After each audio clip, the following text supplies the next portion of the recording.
في هذه اللحظات الكريمة مع اسم جديد من أسماء الله الحسنى. لكن قبل ما أذكر لكم هذا الاسم أبغاكم تعيشوا معايا هذه القصة اللطيفة الجميلة الرائعة الواقعية. رجل أعرفه غاب عن أولاده أكثر من 17 سنة لسبب أو لآخر، كان بعيد عنهم. سبحان الله، بعد سنوات عاد إليهم بعد 17 سنة تقريبا، وكان لي لقاء بهذا الرجل وجلسنا كذا في جلسة معينة، وكانوا مجموعة من الفضلاء موجودين. فكان لي سؤال، السؤال ناتج عن إيش؟ أن هذا الرجل الفاضل له 6 من الأولاد، كلهم ما شاء الله لا قوة إلا بالله حفظ لكتاب الله، كلهم ما شاء الله تبارك الرحمن، يعني من ندرة الناس في المجتمع، مؤدبين، أخلاقهم عالية، سمعتهم جدا راقية. فحقيقة أنا جلست أتأمل فسألت الرجل، قلت له: سيد الفاضل، كيف ربيت هؤلاء الأولاد؟ ببساطة جاوبني كذا بابتسامة جميلة، قال لي: أنا ما ربيتهم، الله هو الذي رباه. كلمة كانت عجيبة. قلت له: اشرح أكثر. قال لي: يا شيخ إبراهيم، أنا لي فترة طويلة كما تعلم عن أبنائي، رجعت وجدتهم هكذا، لكن إن كان هناك سر في هذا التوفيق فهناك سر. السر أنني ما في سجدة سجدتها لله عز وجل طوال هذا الوقت إلا وأقول: اللهم إني أستودعك أولادي. بلا مبالغة يقول كل سجدة يقول: اللهم إني أستودعك أولادي. فقلت له: لماذا؟ قال: لأن النبي عليه الصلاة والسلام يقول: ما استودع الله شيئا إلا حفظه. فنحن مع الحفيظ سبحانه وتعالى جل في علاه.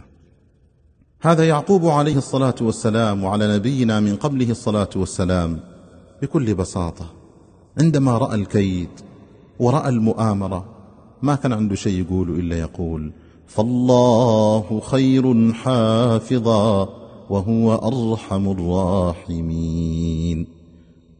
فكأن هذه الكلمة هي التي كانت تحمل يوسف في رحلته، حفظ في كل مكان، حفظ في كل لحظة، رعاية وعناية، حماية وكفاية، إلى أن بلغ أرقى المراتب، وبعد ذلك جمع الوالدين.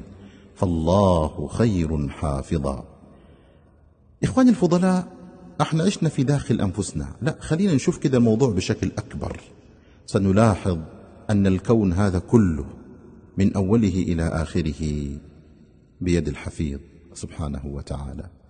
ربنا عز وجل بعد ما شرح لنا العظمة والجلال والجمال فقال: ولا يؤوده حفظهما وهو العلي العظيم. يا سادة الكرام، الناس بتنفق المليارات من أجل التأمين، تنفق مئات الملايين عشان يحافظوا على أشياء، ناس بتدفع ملايين أخرى للحفاظ على أنفسهم، وناس آخرين يدفعوا كذلك ملايين أكثر وأكثر في الحفاظ على قضايا معينة. إذن قضية أن الإنسان يحب الحماية والرعاية والعناية والأمان والإطمئنان هذا شيء غريزي فطري في الإنسان. جميل أن المؤمن له رب حفيظ، عظيم أن المؤمن له رب حفيظ، يعلم أنه لما يجي ينام الله عز وجل معه، لما يصحى الله سبحانه وتعالى معه، لما يكدح في رزقه الله هو الحفيظ.